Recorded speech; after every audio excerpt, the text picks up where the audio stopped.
கள்ளிருக்கும் தாமரையை கையணைக்கும் மாந்திரையை உள்ளிருக்கும் நாடி எங்கும் முந்தன் உயிர்தான். இனி வரும் எந்த பிறவியிலும் உன்னை சேர காத்திருப்பேன்.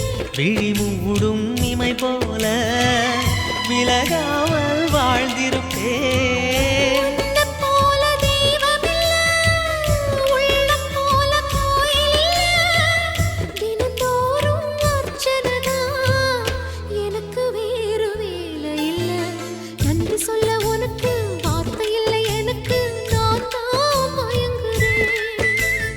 என்னுடைய மனச தந்து விட்ட பிறகும் ஏம்மா கலங்குற?